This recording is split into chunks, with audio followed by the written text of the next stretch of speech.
There's just no way. No, it was she was like Rey in the new Star Wars prequel. It's like she was that character who could literally do anything. The movie even made you feel like Nani could totally handle the mother-sister dynamic between herself and Lilo if Stitch would just stop wrecking things or she would just behave better.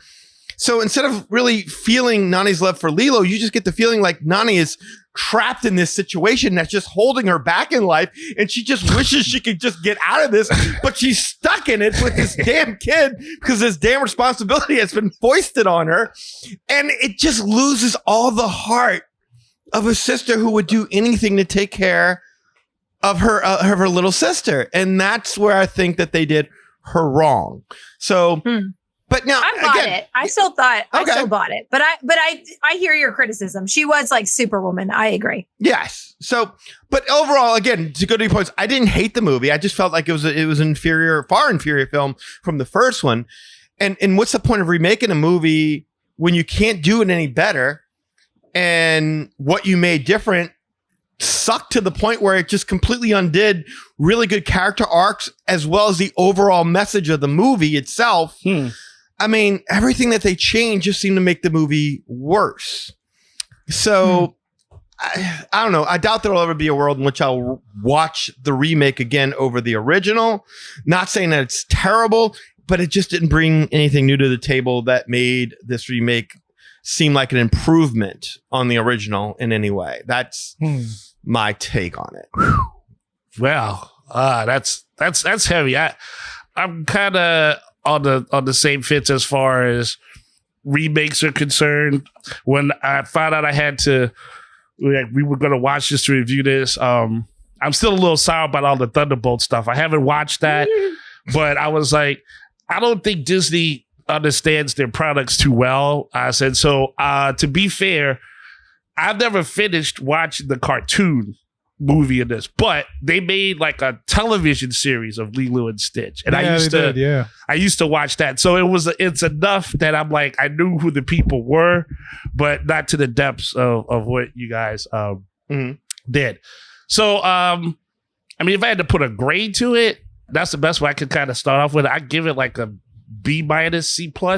I thought the effects were really cool in the beginning. Like, I mean, I kind of knew who people were. I liked how Stitch looked like Stitch. I give him credit on that. The expressions and stuff went really well. Once it got into, him coming to Hawaii and stuff, I just felt like a big tourism commercial. Like for the first 45 minutes, the girl is running around Kazan is having. I don't like the girl personally. I don't like You Lilo. Don't like Lilo? I not in the beginning. I just didn't because I know bad children like this. And so it didn't gravitate me towards that. I know we can't do anything specific, but there were like scenes in there where I was like, okay, I get why she's being like this. But it's like, dang, kid, you ain't got to do all of that. Like, you wrecking too much havoc. So I was kind of drifted through the movie. It really felt like Nani's story and not Lilo. I was just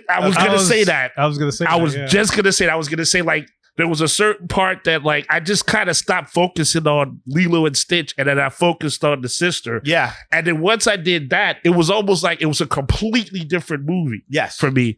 And it's like, Murtaugh said, I said, maybe I'm just too old for this movie. I just identified with the sister having all the different responsibilities, and then every time something came up, what she had to deal with, and I was like, yeah, Lilo and Stitch, y'all ain't funny, y'all messing this girl up. No, wait, you ain't too old for this. That was exactly what the movie wanted you to do. Okay, well then good, because I just never saw the cartoon, and I just felt like I didn't know if it was like a more upbeat feeling as opposed to seeing this. No, in the original, there's no.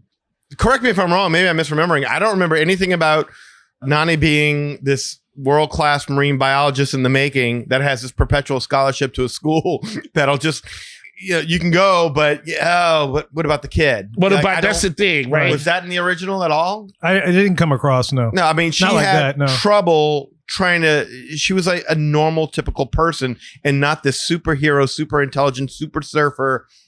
And she was not this magnificent entity of a human being that just was above the story itself. Okay, because in this movie, that's just, you put everything in her perspective, I mean, you should like anybody. Like everybody basically comes at her like, hey, you know, I get it. You trying to be an adult, but you're failing. And she's like, I don't want to be an adult. Like, I don't have a choice. Like, I just started feeling bad for her. And so towards the end of the movie, when stuff was like, you know, breaking itself down and everything, I was like, let that girl go. Just like, you know, run from all that responsibility. And I'm sure that's not the way you're supposed to think for this, but. No, that's exactly what they wanted you to think. Well, that's what I was with. Like, that's the thing.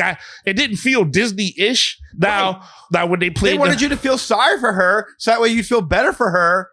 Well, we can't get into that. Well, right. Yeah. But I was going to say this movie taught me something. They're just toxic people in your life. It doesn't matter if they're from Earth or from another planet. Just whatever you do with them is just what you're going to do with them.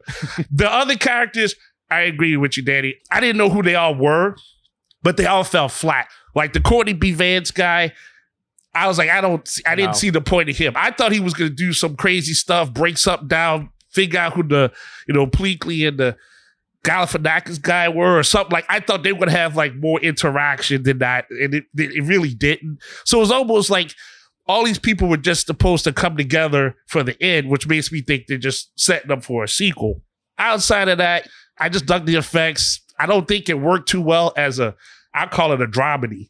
You know, like it has these comedic parts, but then they're like, boom, now we're getting serious. Mm-hmm. And I think that's kind of where it, like you said, that's probably what they wanted me to feel, but that's where I would be like, yeah, we're flip-flopping too much between the two. Okay. Well, for me, for this movie, I can't say I liked it, but I can't say I hated it. For me, I think the movie just exists.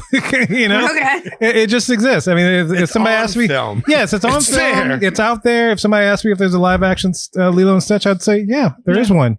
Absolutely. So I should, before I get into it, I should preface that my takes is kind of hampered due to, and this is probably one of the reasons why I don't like going to the movie theaters as much anymore. But I was maybe like there was a little family that was maybe 5 seats away from us. It was just me and my youngest daughter is the only one that wanted to come. And then there was like another little family down the way. But for some reason, their little kid had their iPad on blaring full blast throughout the entire thing. Oh, I'm just like, dude, we're watching a movie. And I'm just sitting there hearing things, and I don't know what that show they were watching.